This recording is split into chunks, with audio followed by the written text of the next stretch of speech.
A very warm welcome to you from Equa Marketing. This presentation is brought to you by Equa.com, a leader in digital marketing. Hello everyone, welcome to another amazing episode of GrowingDentist.com. I'm super excited today because I have a dear friend and somebody I respect a lot, Katherine Eitel Belt, and she's the founder of LionessPeak.net. Katherine, welcome. Thank you, Naren. It's great to be with you. Katherine, I was thinking maybe a great way to kind of segue into this is for you to kind of give a 1 or 2 minute overview of you, but more importantly, talk about, how over the years you came to the realization that you are amazingly good at communication and how you built your business around the three, what you call the three, pillars of communication, and how you kind of cater to all those three different areas. Sure. I think the short story is I started in dentistry as a chairside dental assistant and then eventually moved up to the administrative area and ultimately was managing a busy multi-location practice. And from there, I went into consulting and eventually founded my own consulting firm. So for several decades, I was a practice management consultant, a generalist, we would call it, just a general practice management consultant, and I loved it. I had one frustration, though, in that work, and that was that a lot of times I would go visit a client, help them present some information and some suggestions, and it all seemed great, and it seemed like they were all on board for it, but then I would come back a few months later, and it was almost like I had never been there. Because nothing had really changed. And so it was frustrating for me, and I'm sure it was frustrating ultimately for the clients. And through a series of going back to them and questioning and getting some really, really terrific people that gave me some honest feedback, what I discovered is that while I had good information and I had good suggestions and content, I had no clue how to teach very well. So all I was doing was what we call fire hosing people with information in such a way that they actually couldn't digest it very well and they weren't really learning it. So, and they had no they had no voice in how to build it. And so I just began a long course of study on adult learning and how the adult brain actually makes change. And what that created in my consulting business was nothing short of miraculous. I started having a much better time. Clients were enjoying the training sessions much more, and their results went through the roof, and my company really expanded. So from that, some colleagues took notice, and they asked me to put together a workshop on just the techniques of, not on my content. They had their own content, but they wanted to learn how to teach it in this way. And so about 8 years ago, I began sort of a second lane in my business. So for many years, I was a practice management consultant, but I was also teaching these workshops for trainers and ultimately speakers, basically a train the trainer and a train the speaker program.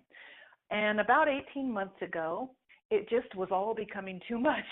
It was great success, but sometimes success can present its own set of problems. And so I just kind of stepped back and said, okay, I can't do all of this anymore. What are the pieces that, number one, I'm best at, that comes naturally to me? And what do I love the most? What do I get the most joy from? And what do clients comment on that's the most value to them?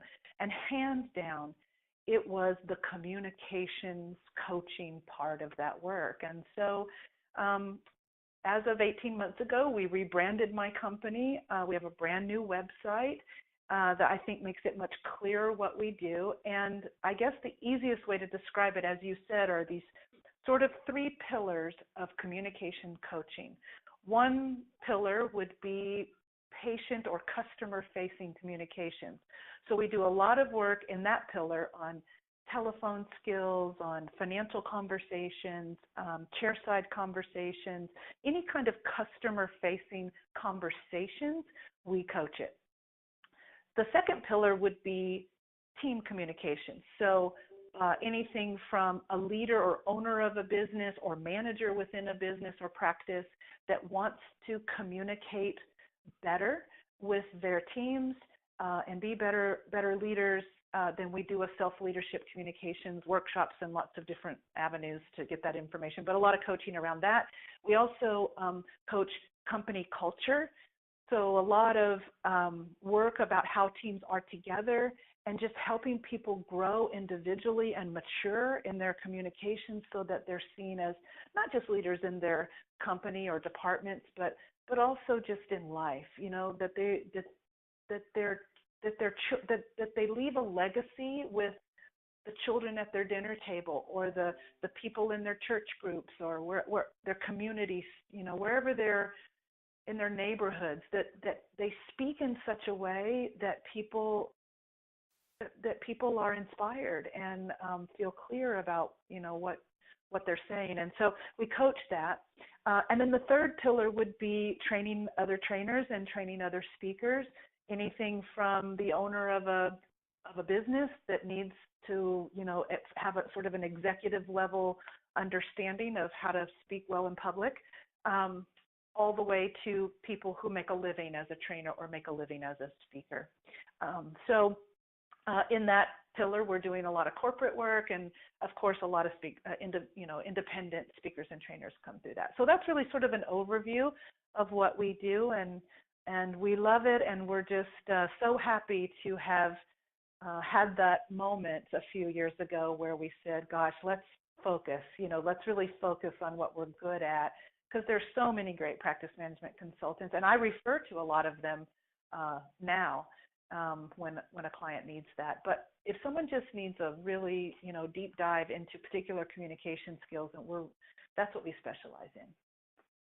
It's amazing. I mean, what you've done is you have simplified to multiply. You have tried to kind of zoom into that one thing that you are amazingly good at, that I guess it's overnight success, 30 years in the making, and then try to become greater in that one thing.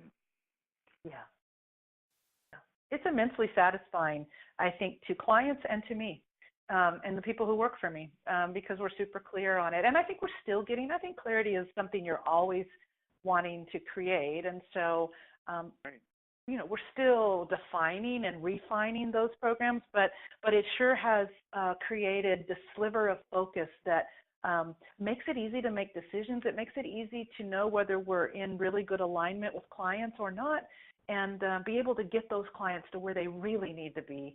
And sometimes that's with us and sometimes it isn't. And so that's just made that easier to do for them. Yeah. Yeah, so you married your passion with something that clients really want. I mean, we look at marriages. Number one reason they end up in divorce is communication. You look at patients, the number one reason they don't accept treatment is, because, you talked at them, but they didn't buy into what you said, right? So it didn't really help anybody. Or even teams that are fighting or that are not really working together. Yeah, partnerships that dissolve, for sure. Exactly. So you married your passion that you really studied a lot about and went deep in, along with something that's such a huge problem for so many practice owners and, dentists. Let me kind of ask you something before I jump into this. So, of course, there are two things that I would like to talk to you, but perhaps only one today. The two are, how can a practice communicate better with patients? And maybe we can do another podcast or a Facebook Live event around that. And the second thing which I would like to focus today is, how can a practice focus on, communicating better with teams, right? The leader, the owner to the team members and team members amongst themselves and so forth. But before I get into that, I want to ask you something. I was on your website and I saw this thing called the Lioness Principle, and I've heard a few other people mention that also. Can you tell us a little bit about the Lioness Principle and also the way you named your business? Because it, again, is called Lion Speak, right? So if you can kind of shed some light on that before we jump in, that would be great. Yeah, well, I would love to say that it's because where my birthday falls is in the zodiac of Leo, but I think that was just a happy stance. Where that really came from is one day I was watching a Discovery Channel program, which was about how lionesses teach their cubs to hunt, which of course is the one skill they need to survive and thrive. And it took you through these 7 stages that scientists have determined that she takes her cubs through to move them from being dependent upon her for their life to being completely independent from her. And she has to do that in a very short window of time, and she has to do it really within a very hostile environment. So she's very strategic about how she does it, and we do use those 7 stages or 7 steps when we teach our leadership, our personal leadership workshops, when we work with new office managers to get them the skills they need, those kinds of things. We even use it in our Train the Trainer when we're training people how to be a better teacher and an educator and trainer. So we use those steps, but like anything, the more we teach something ourselves, the deeper we learn it. And that definitely happened to us with this idea around the Lioness Principle. The Lioness Principle actually evolved after teaching those 7 steps so much that what we began to realize is while those steps are very powerful and they serve a purpose, the truth is she's actually not teaching them to hunt because she doesn't need to.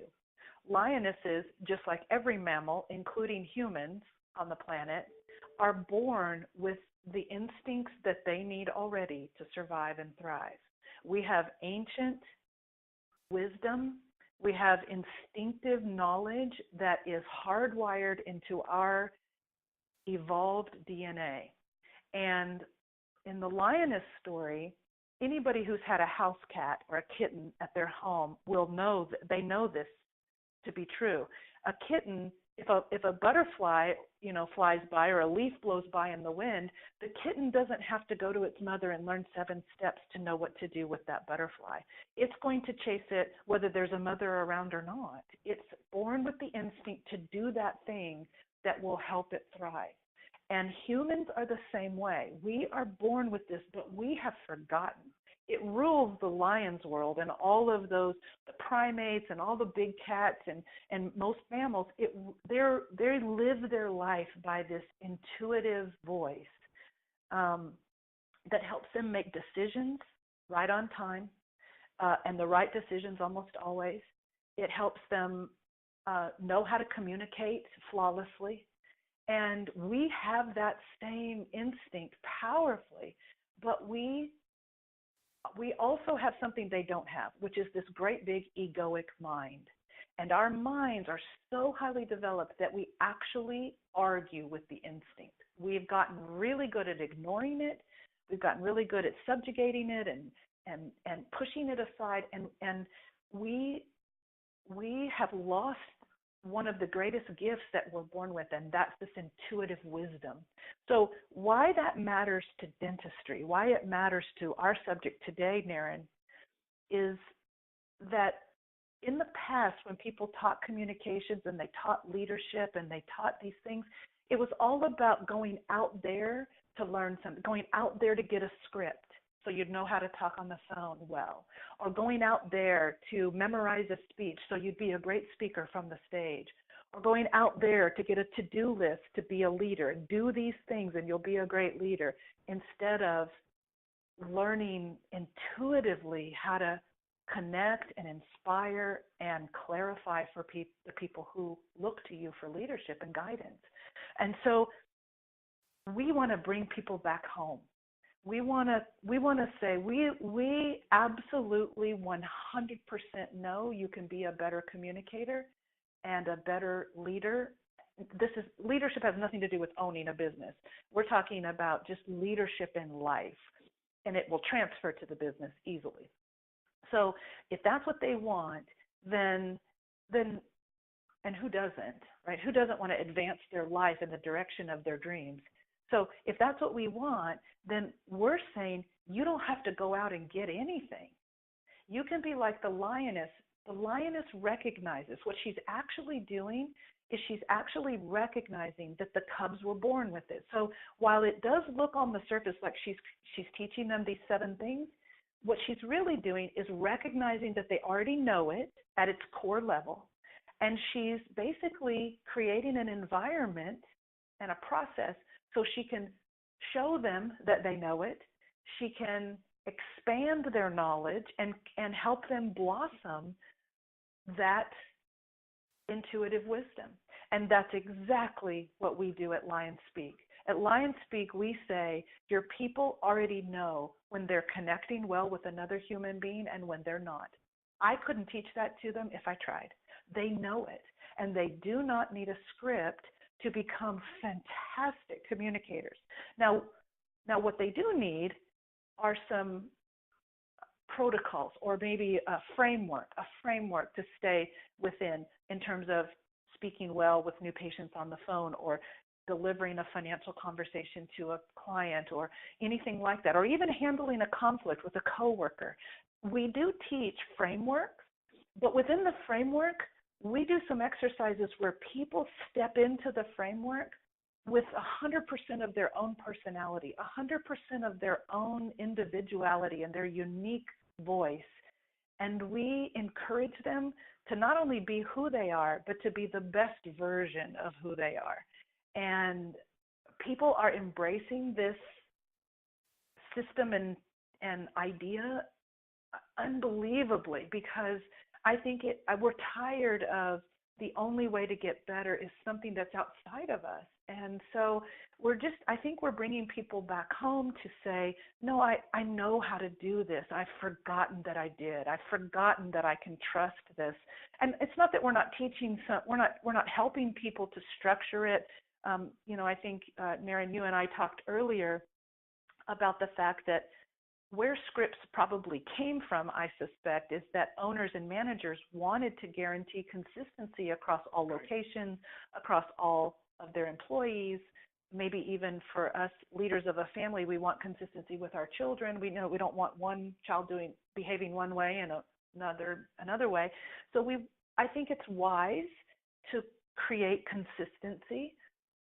But in an effort to create consistency, I think erroneously we thought the only way to do that was to script it word for word.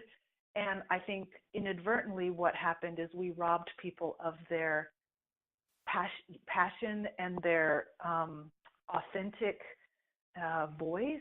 And I think we also robbed clients of interacting with a group of people who are operating at a very high level. But when we speak to them, we feel they're very humanly connected to us in a very real, genuine way. And so I use a principle, and we teach a principle called both and instead of either or. So I like to say I live in a both and world, meaning I look at that and say, well, why can't we have both? Why can't we have both consistency and genuineness? Why can't we have predictability of result and genuineness and authenticity in our communication and be who we are, the best versions? And so that's the both and. I want both, this and that. And that's how we came up with our method of, and it all grew from that one program that I watched of the Lioness Principle. And I think it was the good Lord saying, this is what you're supposed to teach, because that really resonated with me so deeply that it's now become the basis of everything we teach. All three of those pillars are all tied back to this principle that people have greatness within them. They are not bringing to the table. They are not tapping into its fullest capacity. And we should be. Yeah. This is amazing. I think Steve Jobs said, right, don't live somebody else's life, live your own life. And I guess you're taking it to another level. Don't use a script and try to be somebody else. Yes, there can be guidelines and, kind of pillars that can guide you, but at the end of the day, be yourself. You already are great. You just, it's our job to kind of help you, kind of go back to that authentic greatness you already have in connecting with people and bring it out. Yeah, I mean, it's really fun to watch teams.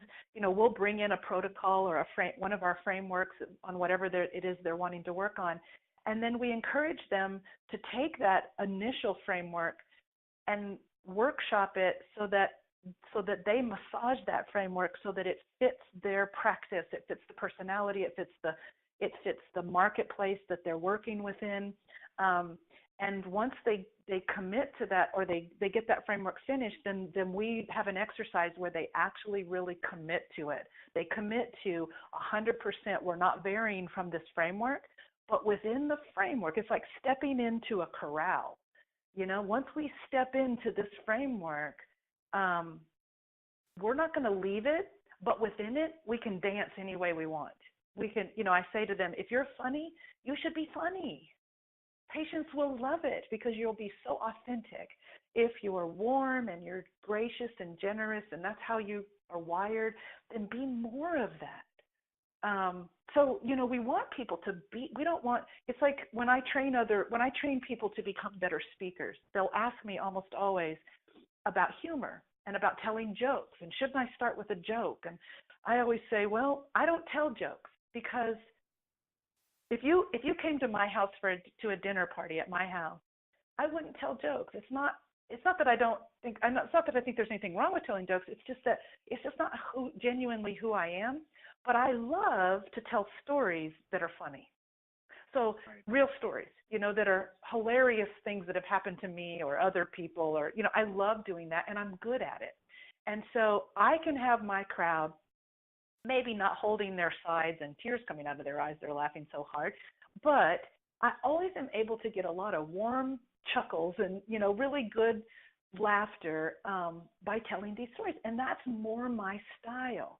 So I say to speakers, if you're good at telling jokes and you tell jokes anyway, and there's a joke that fits perfectly with the content of your speech and you can deliver it and get the laugh you want, then absolutely.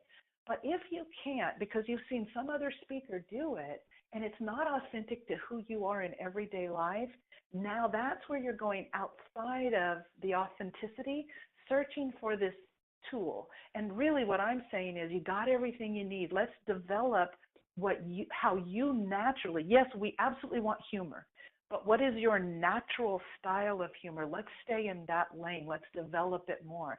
It just becomes easier and more authentic. So that's a really good example of it. Makes a ton of sense. And by the way, I'm definitely going to check out your course in November for Train the Trainers. I mean, you're somebody I can learn a lot from, and it's just because you've been thinking about this for so many decades. Yeah. So, right. So I don't have to pay the tuition that you paid figuring it out in decades.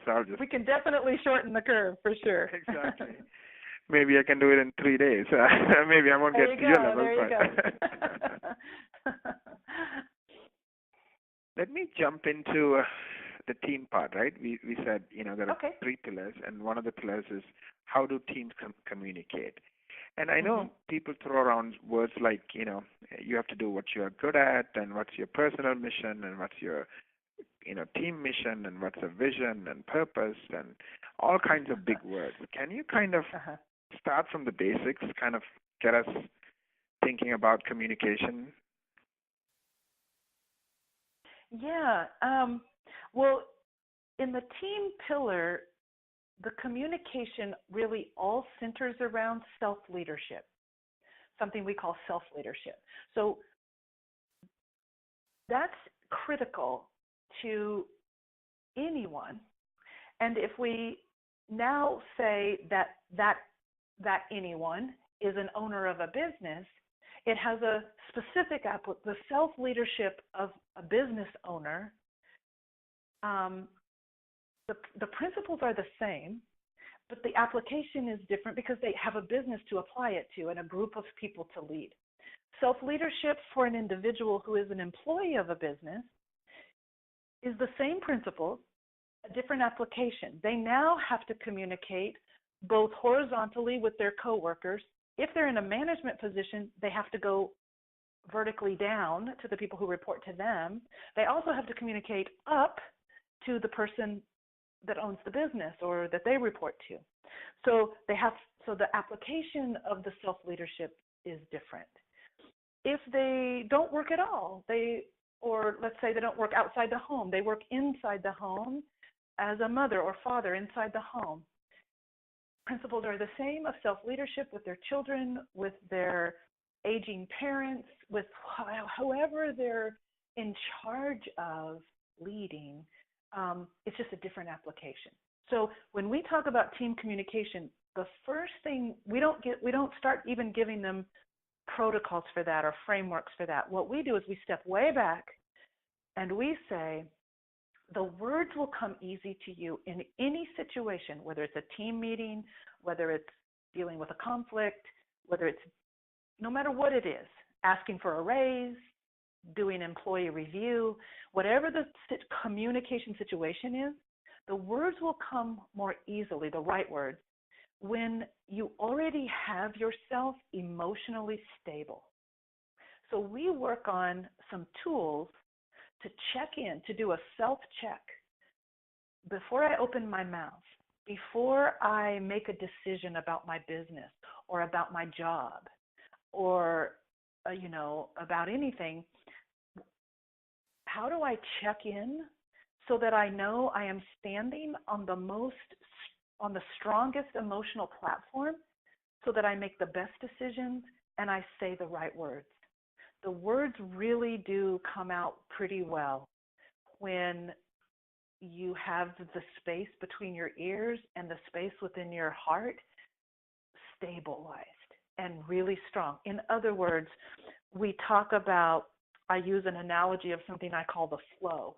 And so in the flow is where all the positive attributes are. So if you're in the flow, what I call the flow, you're moving along in your life, you're moving along in your business, you're optimistic, you're generous, you're confident, you're happy, you're courageous, you're, all of the positive attributes you could think of. That's what in the flow, the future looks bright. There's abundance. There's more. There's enough for everyone. There's enough for everyone. Every dream is possible. It's just this amazing place in the flow.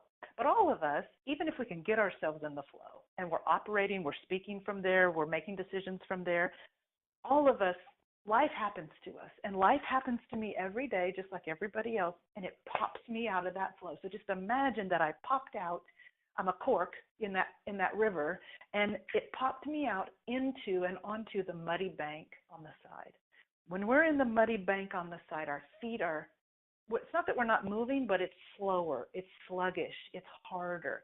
Out here on the muddy bank, emotionally, we are kind of afraid.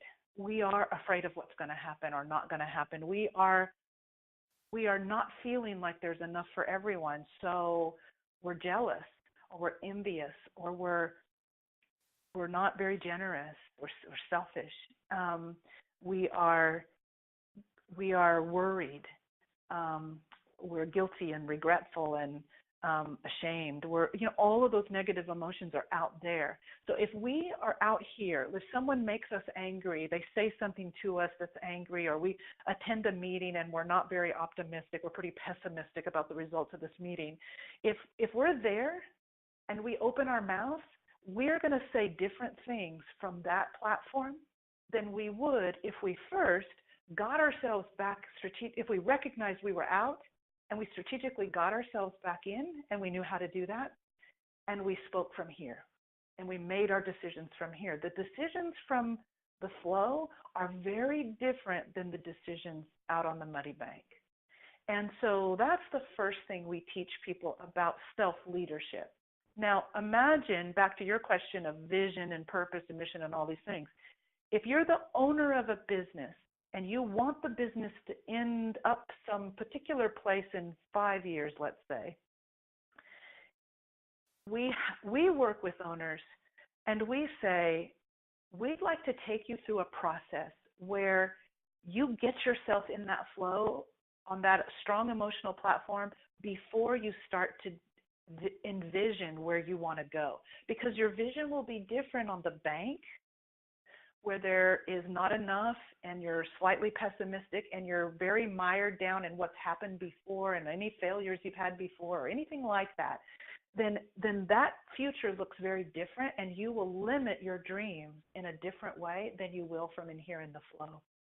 So we help leaders do that. What I'll do right now is clarify for your listeners something we call the Re-envision Vision. In the past, and I learned from some of the best, some of the icons in the consulting industry and dentistry, I studied them like no other when I became a consultant. And several decades ago when I started, the common wisdom was that you brought the team together, and many of your listeners have probably done this. They brought their teams together and they spent hours trying to hammer out a vision statement or a mission statement, or there's all different terms for it. And if they were successful at that, then it was typed up and printed, and it either was filed in a file, or in some cases it went onto a website, or it got framed in a frame on the wall of the practice. And it became their guiding, was supposed to become their guiding principles and their guiding, creating this future vision. But in my experience as a consultant, it never did, or rarely did. I would come back in a few months later and refer to the vision and ask them a question about it, and they'd say things like, "Well, hold on, let me go pull that from the file," or they had no. You could tell that there was a disconnect between the work we did and what actually happened day to day, minute by minute. It didn't really change behavior. And so after I finally got some time in this consulting world, I stepped out of that and said, that doesn't make sense to me. And where it really hit home with me is the day that I hired my very first employee. I remember thinking, well, at some point we're going to have a meeting and we're going to have to create this vision. And then I thought, why in the world would I want to do that? Why would I want an employee that I don't even know is going to work out long term yet? Why would I want to have a meeting and have them be involved in any way with the long-term or even short-term vision for my company? This is my company. I'm taking the risk.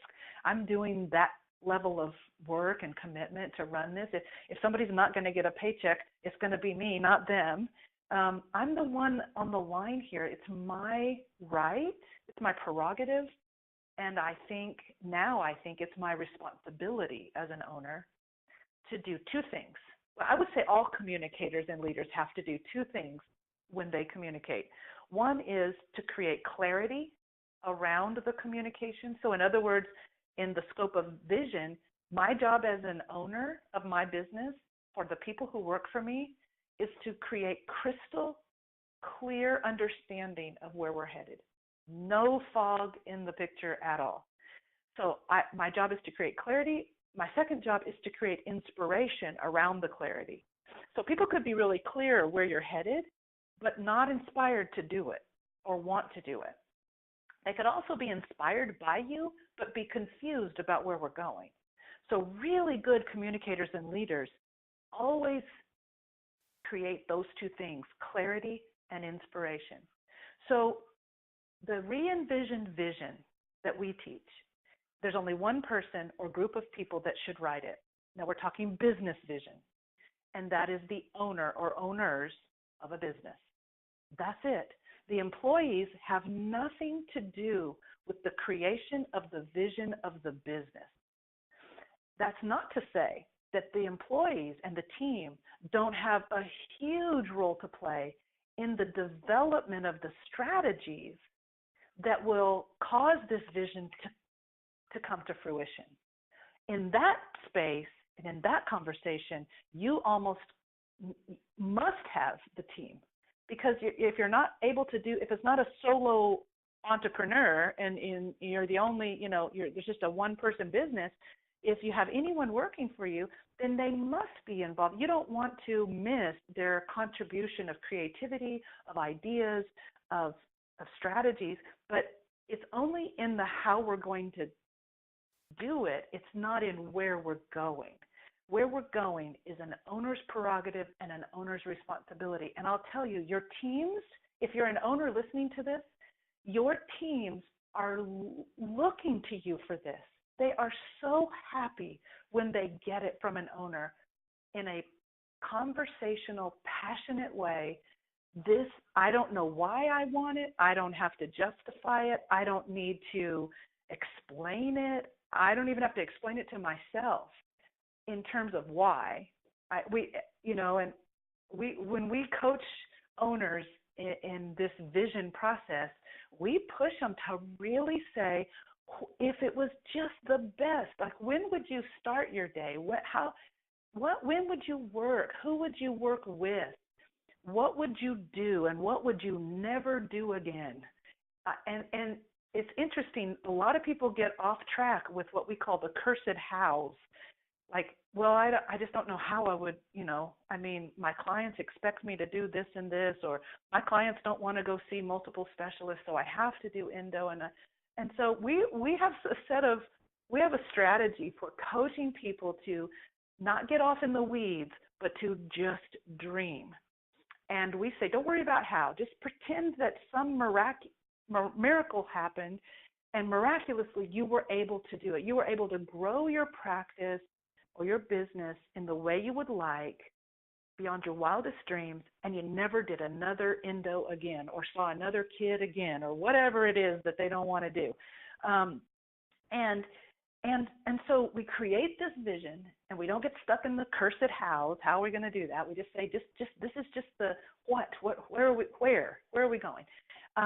So we create it, and then we ask the team members on the side to create, and we give them a kit, a way to do this. We help them, but they create their own individual life vision. And what we're looking for is creating a conversation between the owner of the business and the people who work in the business to determine if the business vision and the life visions that all these people represent align. Because for me, there is no right or wrong. And I'd love for people to stop even thinking in those terms of this is right or wrong, or this is good or bad. But what if it either works or it doesn't work? It aligns or it doesn't align. So what business owners, I think, should be looking for is, how do I gain clarity around my vision? How do I, either do it myself or get coaching on how to present this to my team in a really inspirational way and authentic way to me, so that they get a chance to ask their questions and talk about what scares them about that, or what they're worried about, or what they're excited about. And then how do we have them be able to hold their life vision up to this work vision and ask themselves if it aligns? And how do we make it okay if it doesn't, and not so scary if it doesn't? And I've got, great examples of lots of times where that it didn't align, and it's like set people free. So that's what we work toward, and that's why it's a different way of looking at it. When we're not expecting the teams to come up with where the business is going, but the owners to come up with where the business is going, and then the teams to get involved on the back end of that, which is, now that we know, now how do we create the strategies to fill the gap and get us there? So it's a different way of looking at it, and a pretty exciting way of doing it. This is amazing. I mean, what I got out of this, and of course I have lots of follow-up questions and a lot of things to talk about.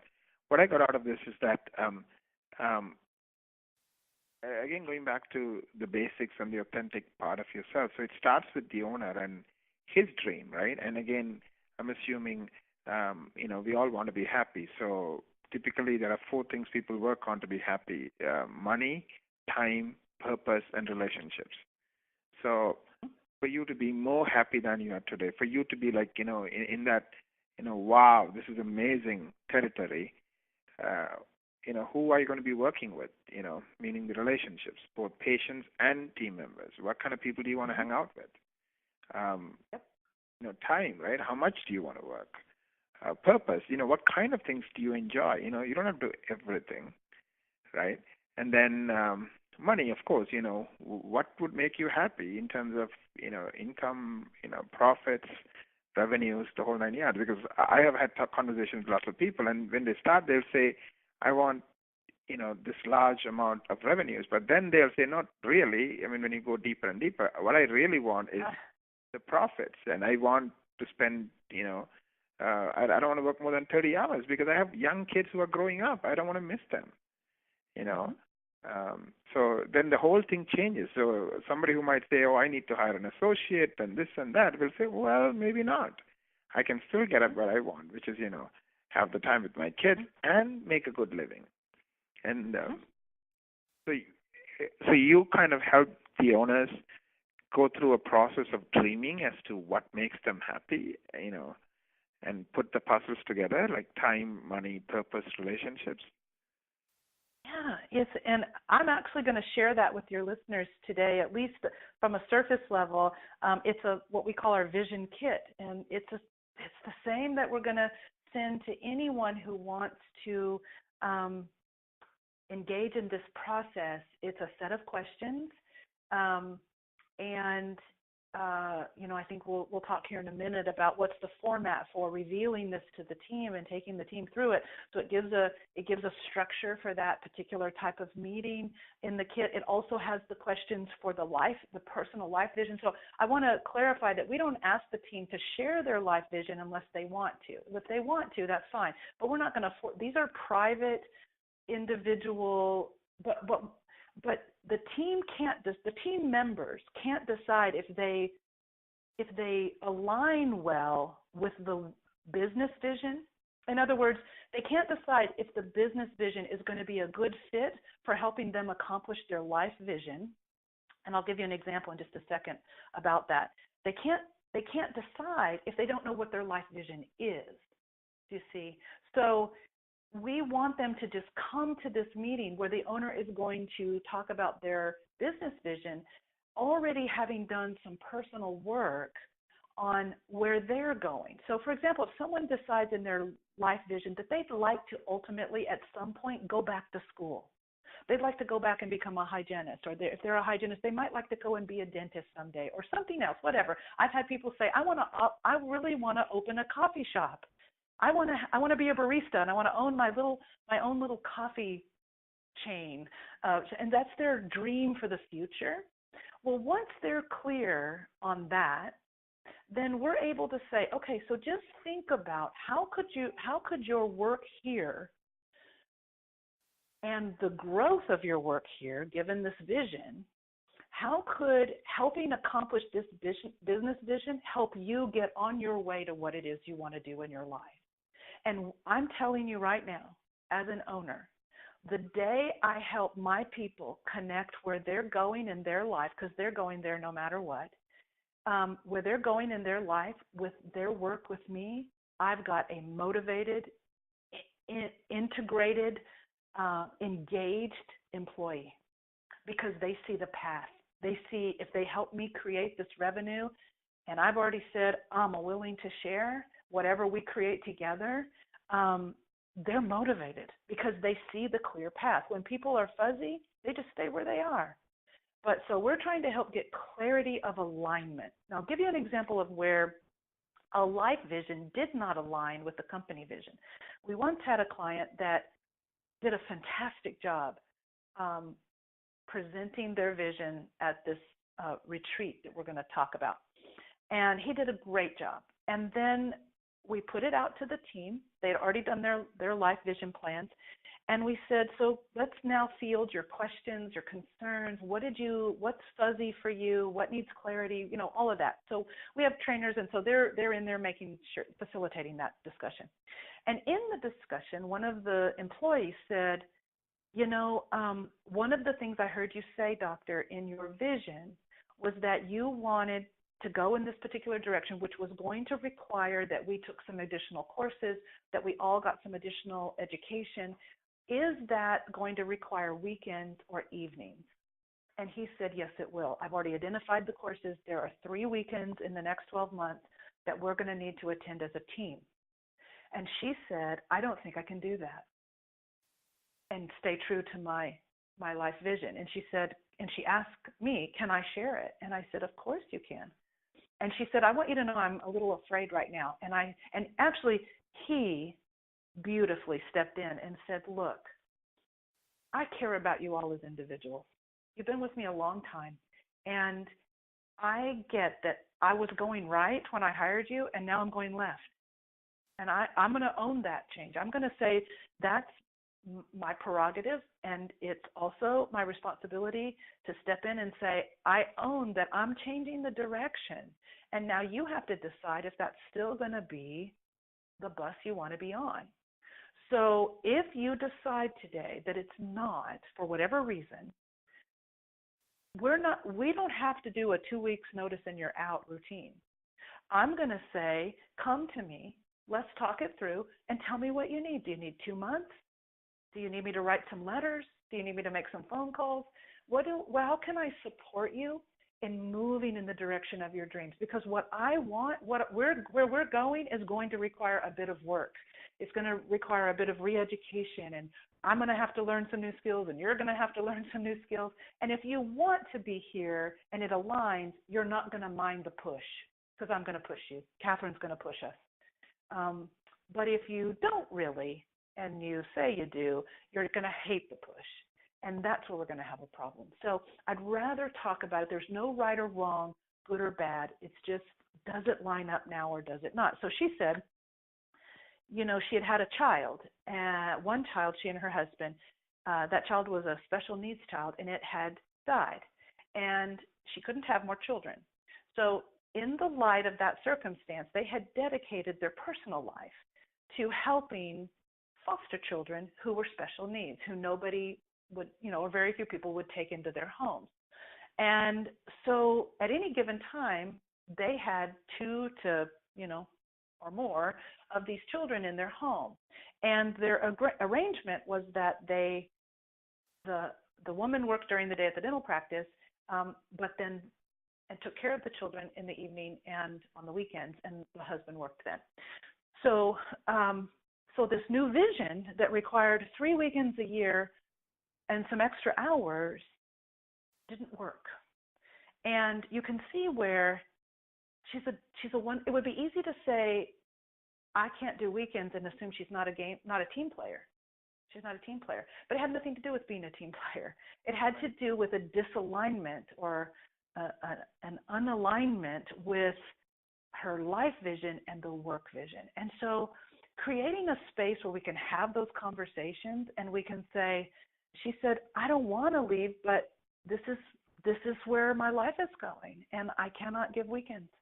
And we said, okay, then would you be up for discussing, could you help us find a replacement? Could you help us train a replacement? Could you come back in maybe, and we'll help you, we'll write letters or whatever we need to do, make some phone calls for some dentists around that don't have these same plans, that don't have the same vision, and let's get you moved into a place where you can feel secure that you can do both. And so he was able to maintain that relationship. We were able to ease into it over time, but it created alignment, which only can come when an owner is clear and the team members are clear. So it's a great discussion if you do it well. If you have a good facilitator there, I think it's essential to have people who know how to keep you kind of out of the weeds and keep the conversations going in a positive direction. But he was really good at it and committed to it, and it made a big difference. So that was a great example, I thought, of allowing people to recognize whether they are in alignment or not, because really that's where the rub is for most of us as business owners and managers. We have people working for us that do not align with the vision, and we've made that wrong. And I suggest in our work, we don't have to make it wrong, ever. It's just not in alignment. And most people are perfect the way they are. Yes? Everyone's perfect the way they are. They just are either in alignment or they're not. And nobody gets to choose. For me, as a business owner, no employee ever will ever choose my direction. I choose my direction. And I give full ability for them to come in and align or to not align. It makes no difference to me. Matter of fact, I encourage that they are really clear that this is a perfect alignment for them or not. Yeah. And so, we live in a world, or we teach in a world where everyone is what we call at choice. At choice. No one's forced to work for us. We're not forced to hire anyone. We're not forced to keep anyone. Everyone is at choice. And when we honor that in others, it becomes really clear that we respect they have a choice. We respect they'll make the right decision for themselves. We've already, as an owner, made our choice. We're starting at 7. We're ending at 4. We work Tuesday through Friday. We only work on these people. We only work with this kind of culture. And we absolutely respect that may or may not work for you. 100%. We're just looking for those people that we can be in alignment with. And it just frees us up from all the, I hear owners all the time say, well, they have to learn to talk to patients. They have to learn to use that intraoral camera. And I just say to them, no, they don't. No, they don't. No one has to do anything. Right. So I would say it feels like it's really challenging for you to incorporate this. And sometimes they'll say, well, I don't think I should have to take the photography. You're the one who's the good photographer. You should take it. I'm not a dentist. And so that's a different belief system that isn't in alignment with the owner's belief. So when we say, okay, fair enough. It's not right or wrong or good or bad. It's just out of alignment. So that is, out of alignment with what I'm looking to create. I respect that does not sit with you and that somehow it's out of alignment with what you believe. I respect that. And I'm looking to have people on my team that love photography and want to take it and want to learn to take it well. And so let's talk about what that looks like, right? Because that's what it is. And so it just alleviates this. It gets rid of the argument, which is just a powerful concept, powerful. So, yeah. Yeah, this is amazing. There's a book I read a while ago called Dream Coach, and it talks about, a janitorial business and how there's so much turnover, and finally they figured out, these people, a lot of them, had really, not a lot of education and, a lot of, immigrants and so forth. And what this business did is they focused on the dreams of these, people. And the more the business focused on the dreams of their team members, the more they focused on the dream of the business owner. So in other words, we care about those who care about ourselves, right? So I think what you're talking about, which is, focus on your team members' dreams, even if it means they're parting ways.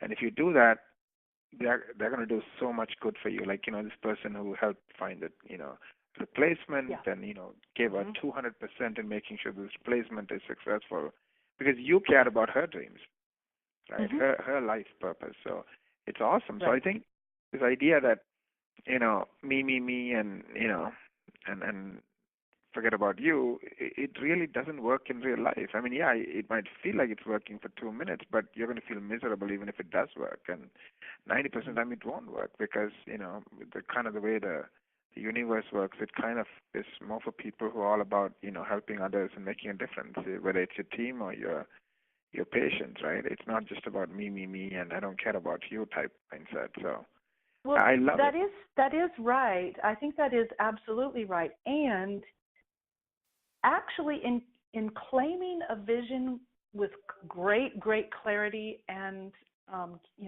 that inspiration piece, when you claim that, it actually is me. Like I step in to say, I want to take a stand.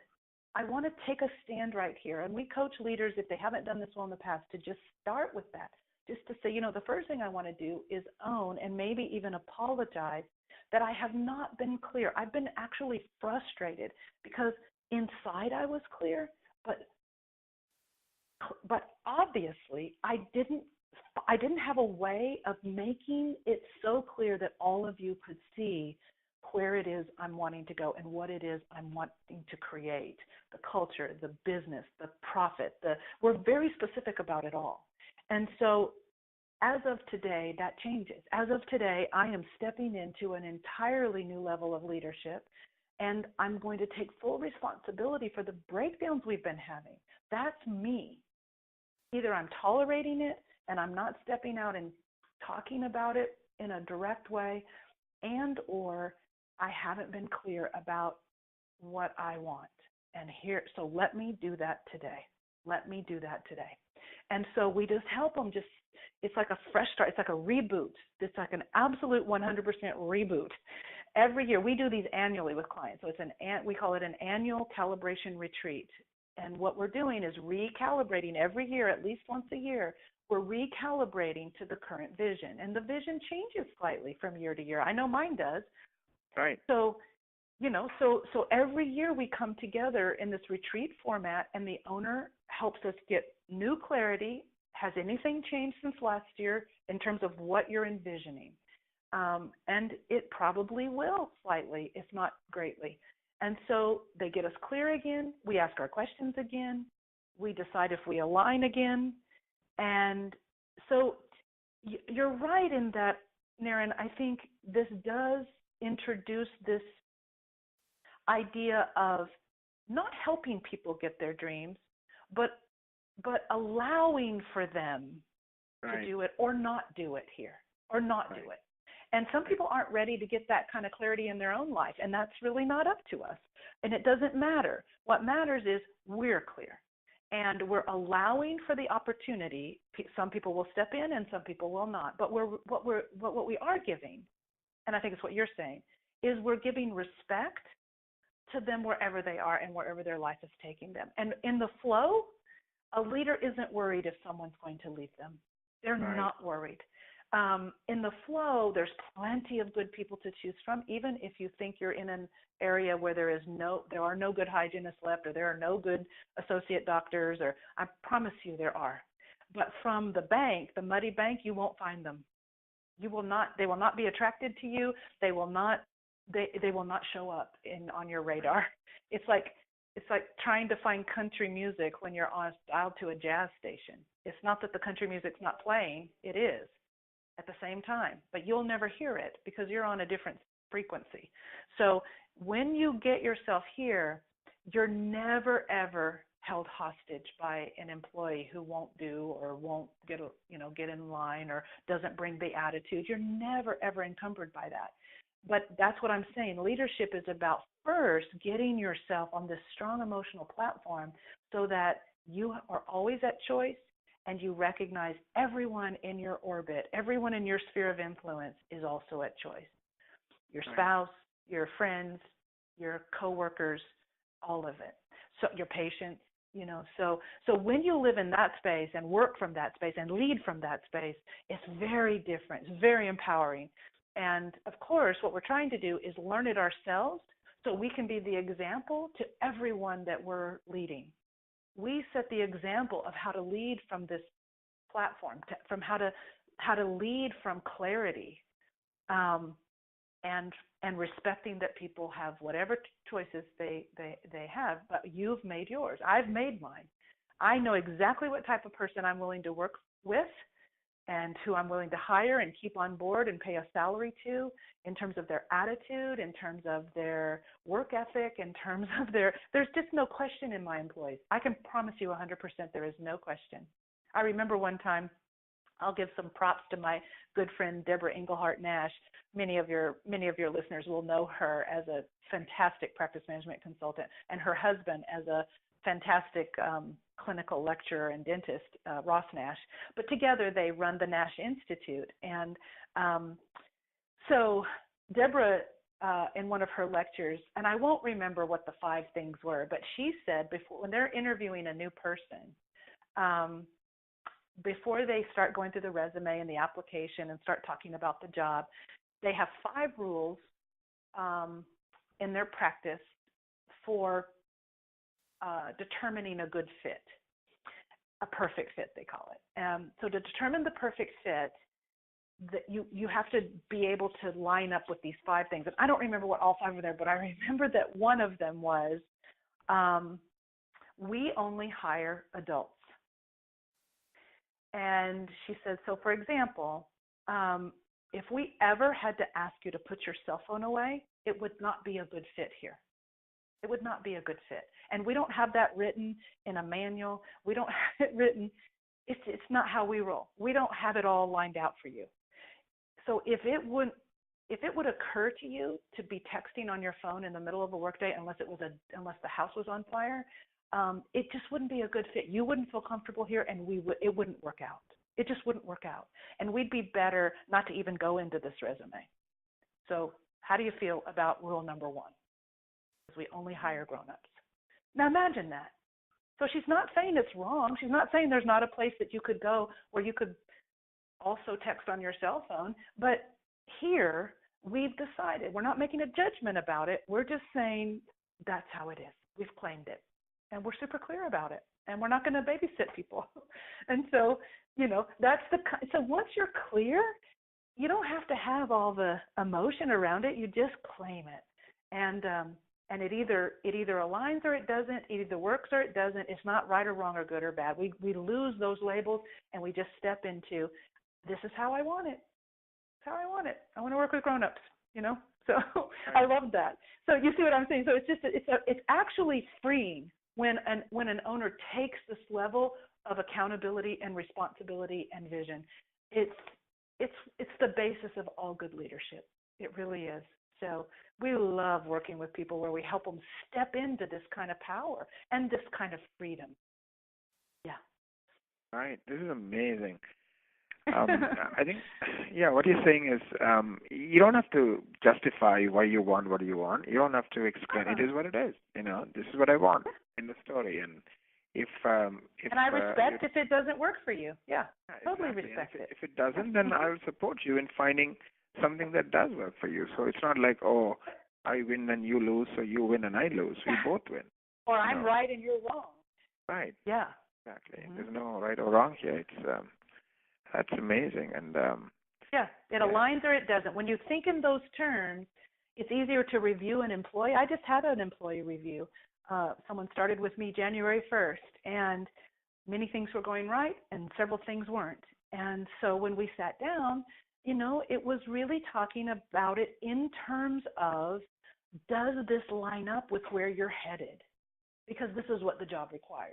So it was just a different conversation, because it's not about her being wrong or doing things wrong. It's about this is the job, and are we able to get alignment with the job, with her talents, with her wishes, with her vision? Can we create a better alignment there or not? And if not, then what would that look like? Would it be part-time in some other way with my business? Would it be that we call it today and say it's not a good fit? And we just were able to have this more open discussion, because there's no discussion about who's right or wrong or good or bad or any of that. So it's a much different way of communicating. So you see now, it's a really great example how, because I'm standing on this platform, this emotionally strong platform of freedom and of thinking this way, I'm able to step into that conversation differently. I'm not afraid of her quitting. I'm not afraid of us deciding that it's not a good fit or deciding to change the job in some way. I'm not afraid of any of those, and I'm open to all of those, because what I'm after is alignment, and I know that it exists for me because I have it in other places. I have it in other employees and have had it in the past. And so I'm not afraid of it. And that's where I had to get myself there before I sat down with her and before that communication commenced, because I knew I would speak differently as a leader, the leader she needed from that platform. So it really is, the work is about that first, and then we create. So if we're going to put an owner up in front of their team to communicate conversationally this new vision and this new way of leadership and the new way of being, we have to first work with them on getting them on this emotionally stronger platform. Once they're there, the words come pretty easily to them in front of their team. It's really magical. It's really magical. So, and I'd love to talk, Niren, a little bit about that day, about that retreat. Yeah, go for it. If we have time. Absolutely. I do have one question before we jump into that. Sure. You mentioned clarity and inspiration, right? I understand clarity and I understand the power of clarity you're talking about. Can you talk about inspire? I mean, you said that's the other piece. Like, is inspiration comes from clarity, or is there something more to it? I'm just trying to get some. So yeah. So for example, like you said, clarity is pretty easy to wrap our heads around. What I'm speaking to is, let's say I outline. I'll give you an example of a recent dentist who I'm on the faculty of something called the Dental Business Institute. So it's almost like a dental MBA, especially geared toward people who want to grow their practice in terms of location. And so it's this great program, and it's like over the course of a year, I think, and I'm on the first weekend because I teach on vision. And so one of the students in that course was a man who had just purchased, I may have some of these numbers not quite right, but I think he had just purchased his second or third location. He was in a suburb of Detroit. And he came to me, called me after the course, and he said, so here's my situation. I have these practices, and I want to grow to a max of, I think he said 6, or maybe it was 8, something like that. But that was his max.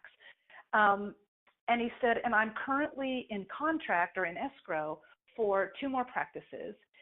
One's, set to close any time, and then the other's a little further down.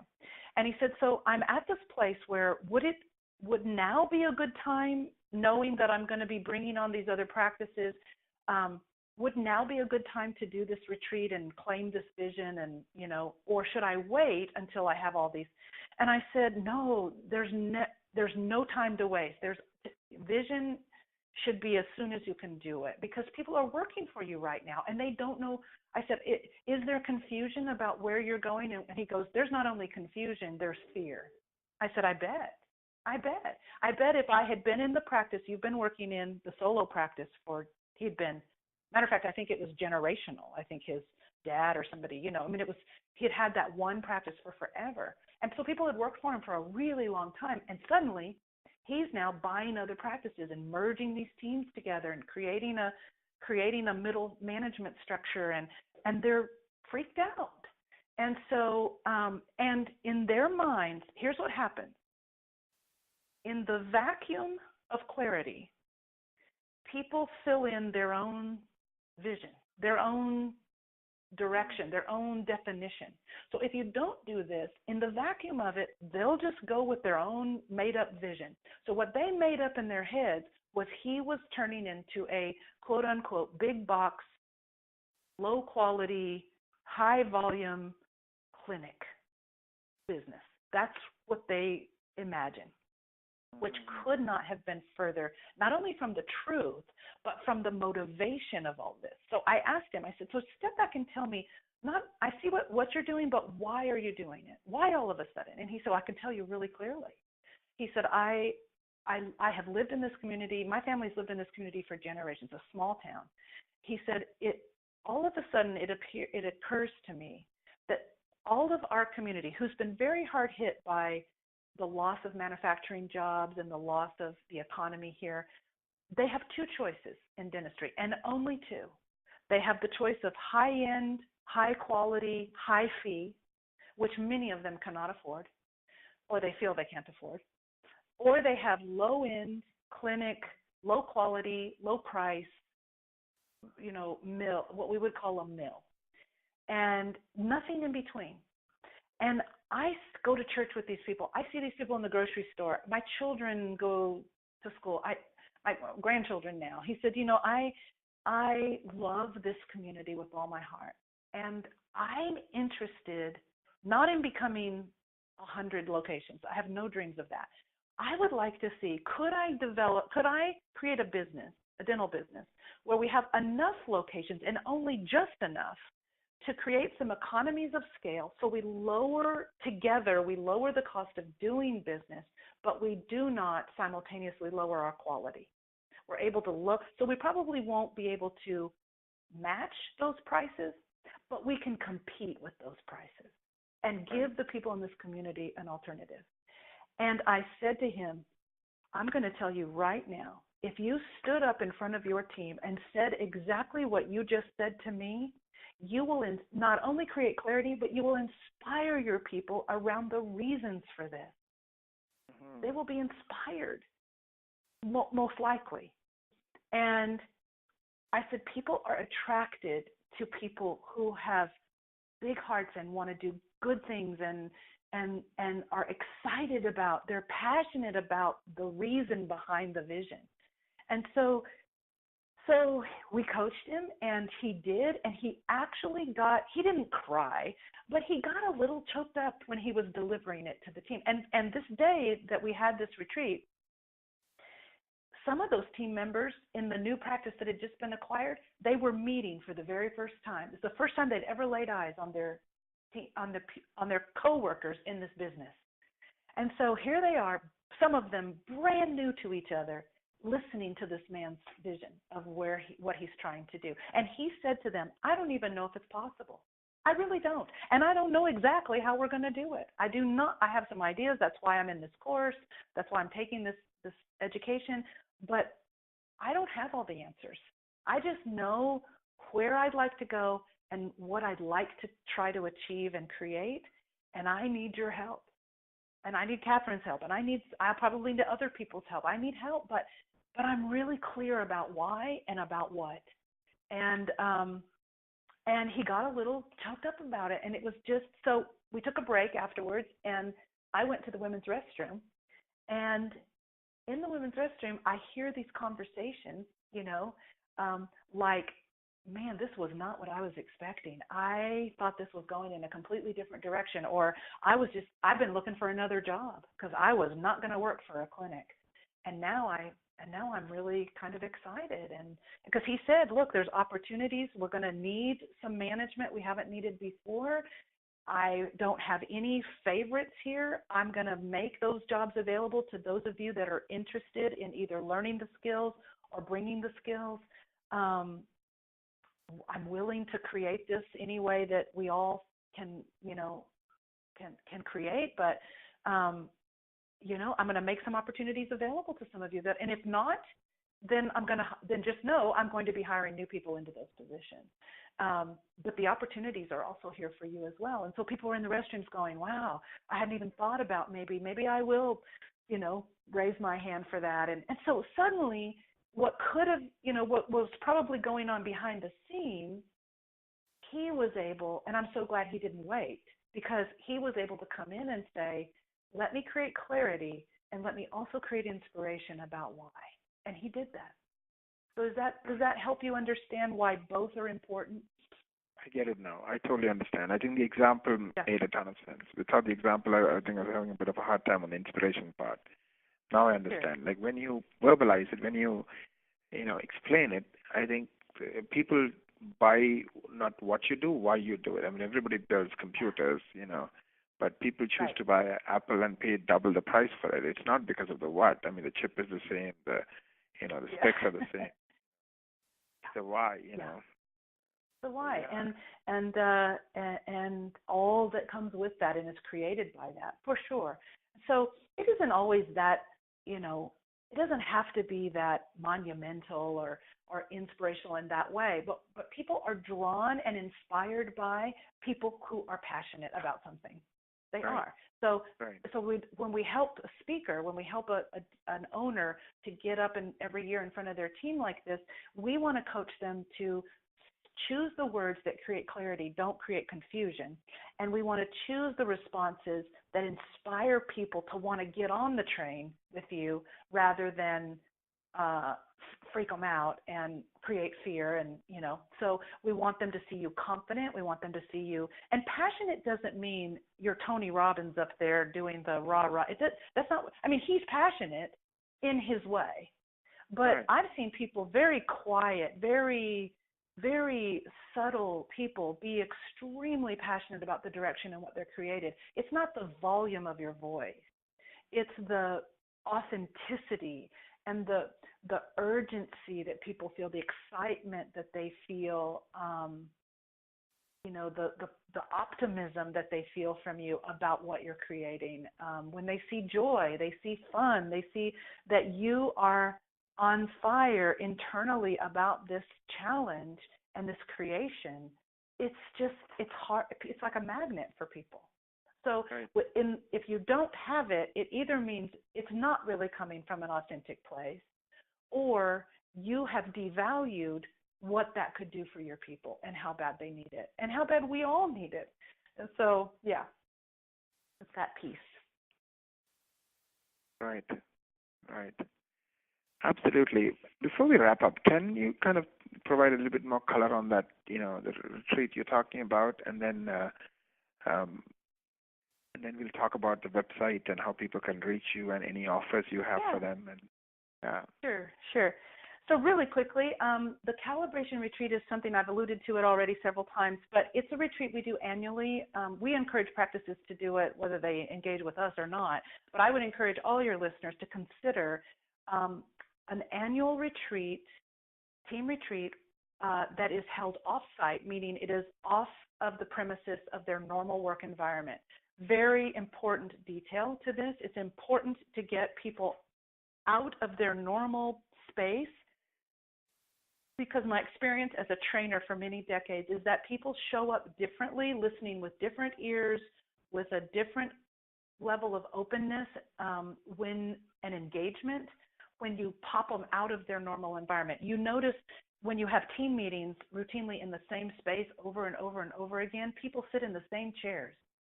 They go straight to the same chair every time. And that shows you how habitual and how defined that all gets. So what we want to do is break that routine, break that, because people then, when that cycle gets broken, they now don't know what to expect. They are listening differently because they're intuitively their body says, this is different. I better listen up. It just some things are triggered that you don't get in the normal setting. So select someplace off-site. The more creative, the better, with the only requirement being that there must be a space within the venue to have a meeting. So, for example, we've done these retreats in climbing gyms, in adventure parks. We've done many of them at the Wild Animal Park here in San Diego, near where I live, which is really fun to combine with the Lioness Principle, of course. But in all of those cases, we've done them at wineries. We've done them at cooking schools. We've done them at racetracks. We've done them at playing resorts, just nice resorts. But we select a location that has either a pavilion or a room or something where we can have a meeting, but then we can use the space to accomplish one of the requirements of the retreat. So the requirements of the retreat, or the agenda of the retreat, is we usually start with, and I would suggest if your listeners are thinking about putting together this annual retreat for their company, that they would consider hiring a professional facilitator to help them, not only to organize it, but to facilitate it. Because a professional facilitator who knows how to do this well will keep you on track, keep you from chasing rabbits down the rabbit holes and getting off track. They will also help maintain some emotional stability. So if a hot spot, what we call a hot spot, emotionally pops up in the room, a skilled facilitator will know how to let that go just far enough to explore it without it getting out of hand and causing the meeting to be derailed. So you want a facilitator that knows what they're doing. When we facilitate a retreat like this, we generally introduce the retreat, the reason for it, the reason for being where we are. We talk about what the day's going to look like. We talk about that the first piece is going to be the owner. The main purpose of this is to get clarity around the vision and alignment around the vision of the business. And so, of course, to do that, we need to hear what that is. And so pretty quickly, we get the owner up, and we're there, but we kind of step out of the limelight. We let them come in and conversationally talk through the new vision, the vision that we've helped coach the owner on and the delivery of. And so they do it, and then we step back in to facilitate questions and concerns, and we have that whole conversation. Then we design an exercise, because the more involved your people are, the more engaged they are, the better that they'll do with this. So we quickly do an exercise, and we've got lots to choose from. But the purpose of the exercise is to basically test what did the group hear in that vision discussion. What resonated strongly among everyone in the group. So they'll do things like get into teams and develop a team logo that represents the vision that we just discussed, or and they'll put it on T-shirts, and then they'll model the T-shirts for us, or they'll create a work of art as if we were in an art gallery, and the work of art represents the vision. And so what we're doing is we're making it fun, and they're having a good time and bonding with their team members, but we're testing, what did they get? What did they get, the key points that we were hoping everyone would get? And that's a way for us to test. Do we need to go back and revisit it a little bit more? Did we not get the clarity we were hoping for, or did we?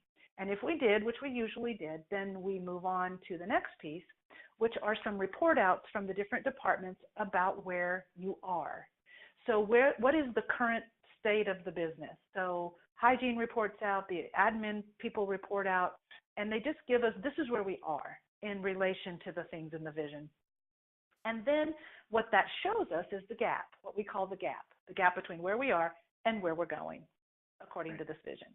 And we spend the bulk of the day then working on strategies and brainstorming and ideating around what would some 12-month strategies over the next 12 months that we could implement in each person's position, so that everybody knows what their part is in moving this marker forward on the vision. And then we make some team agreements around those. We talk about what will happen that we can all agree to if the agreements are broken. So there's great clarity around all of that. And then toward the end of the day, usually, we've done some pre-surveys, like anonymous, confidential, usually SurveyMonkey kind of interviews with the team. So we've usually identified some sort of emotional roadblock. Every team has an emotional roadblock of some kind. So sometimes it's trust, sometimes it is optimism, it could be accountability, it could be all kinds of things. But we try to identify what's the common thread here, and what we pick one that if we could get a breakthrough for the team around that, they would be better as a team. And so our facilitators develop an experiential exercise, and we pick from dozens and dozens, but we pick one. We do a lot of what would look like on the surface like we're playing and we're doing all these fun games, but we don't do anything gratuitously. Everything we do is very strategic, and what we call purposeful play. So we develop an exercise, and usually that's where the location and the venue comes in. So for example, in the climbing gym, it was for a team in Seattle. It was a small team. They were actually an extraordinary team, extraordinary. Their one roadblock was that when things didn't go well, which wasn't very often, but occasionally they had a really bad day. Maybe procedures didn't go well, or they had a difficult patient, or something happened. Maybe someone was out sick. They kind of unraveled. They were not nice to each other. Their tempers flared, and there was a female dentist, a female team, and I think it just was like they were really good as long as things were going well, but if things didn't go well, they didn't do very well together. So so I selected the climbing gym, and I worked with the safety facilitator there. So we did our meeting in a room. It was upstairs, and it had a glass wall, and it looked down into the gym, so that was cool. And we did our meeting, and we catered in lunch, and that was all great. And in the afternoon, we came down into the gym, and we pretty much had the place to ourselves. And the facility safety instructor helped everybody kind of learn how to climb the wall and how to do the belay and keep everybody safe when everyone's in harnesses and stuff. So everybody does it. And then she and I had created an exercise to address this issue. So what we did is we put them in teams of two. And one was going to be the climber, and one was going to be the belay. And the climber was going to be blindfolded. And all the teams of two were competing against each other to get to the top first, at the top of the wall. And there was a really nice prize that my client had purchased for the winning team. And so they're all going to compete to get to the top, but they have to do it twice. Their team has to win twice to win the prize. And so the first time we do it, they could only put their foot and their hand on certain colored holes. So if they touched a different colored hole, they were disqualified and had to start over. And remember, the climber is blindfolded, so the climber cannot see the colors. So the belay, who is not blindfolded, has to shout instructions to the climber. And as the climber gets further and further away and is getting closer and closer to the top, and the belay is looking over and seeing the competitors getting also either beating them or getting close to beating them, the energy and the whole, frustration levels started rising and escalating. And as they escalated, they began to act out. They began to act just like they did in the practice. And they were shouting to each other, and they'd say, lift your leg, lift your leg, just 3 inches. No, lift your leg. And they, the climber would shout down, which leg? You could just tell the irritation and the frustration, and they just were unraveling just like they do in the practice. So we had them come down, and we had them talk about why and how and what was happening and when did it occur and what were some strategies that they could implement that if they did this again would make that better when they felt the frustration, when they felt it. How could they communicate differently so that the result was better? So they all strategize. They come up with their own new rules, and then we did it again. This time we flipped the people. Now the belay is going to go up blindfolded and the other person. But anyway, they're the same team, and they just scurried to the top. And so when we were all done and we had a winner, and we came down and we were talking about what we had learned from that, I got a letter about a month later that said that exercise and what we learned from it and what we committed to because of it has changed everything in our practice in terms of our culture and how we relate to one another when the going gets tough, when when it heats up, the stress levels go up. We're different now because of that breakthrough. And so we ended the day, and as we always do, with some sort of celebratory. It's either a toast or sometimes there's a dinner or whatever the client wants to do, but there's some sort of a celebratory piece that celebrates what we accomplished that day, but also celebrates the future, this new future that we're getting ready to embark upon. And it's just, those days are so instrumental in gaining clarity and inspiring people, rebonding the team, helping them have a breakthrough in these behavioral kinds of things, and just really kicking off this new 12 months that often is very different than the 12 months previous. And so I do it with my team every year, and our clients do it every year, and they have just been fantastic. So it doesn't have to be physical things like that. I mean, we can create non-physical exercises that are just as impactful if the team is not into climbing a rock wall, but just it can be any. I just wanted to kind of point out it can be as creative as you want it to be, and it can be somewhere local to you so that it's not super expensive and doesn't require overnight stays. I mean, sometimes people fly their teams out here to go to the wild animal park, and that's what they want to do, but it doesn't have to be that way. It can be just something local. And so we're just loving doing these, and we see the impact that it's having, and they've just been really terrific days for these practices. So I just wanted to share that. And I would love to offer your listeners that vision kit that I talked about, which not only has the vision questions and kind of walks you through the process, but also has an outline for how you can do a calibration retreat. It's a simple little outline, but it's basically what I just outlined. It kind of gives you the agenda and how you do it. And so I'm happy to share that. If someone wants to send us an email, I'll give you an email address to send that to. That would be great. What email should they contact Katherine to get that vision? If they just put vision kit in the subject line and send it to info at lionspeak.net. Not .com, .net. Lionspeak. So LIONSPEAK. Lionspeak.net. Right, so put vision kit and send it to info@lionspeak.net. That's right. Perfect. I had so much fun today. This is perhaps one of the longer podcasts I've ever done, and so, but I just couldn't put my phone down. It was so interesting, everything you're sharing. Oh. Thank you very much. I can't tell you how much I've enjoyed it. It's a favorite topic, and I hope your listeners got something out of it, and I wish them through the through the internet lines and the telephone lines, much success in accomplishing their dreams and leading their people well.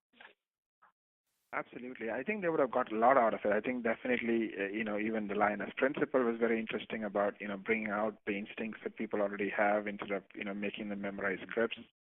I think, the way you think about leadership, especially around team and, helping the owner have clarity and inspire their people with business, vision.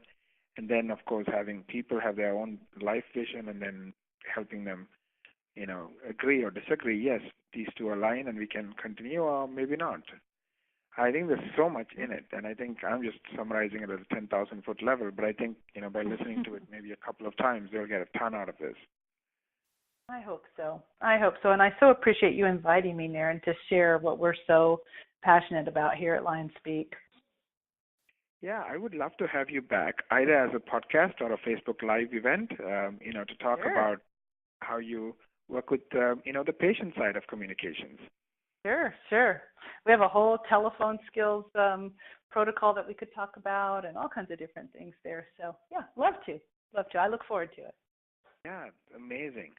Thank you, Katherine, and thank you, everyone, for listening to another amazing episode of Growing Dentist with Katherine, and her business is called lionspeak.net.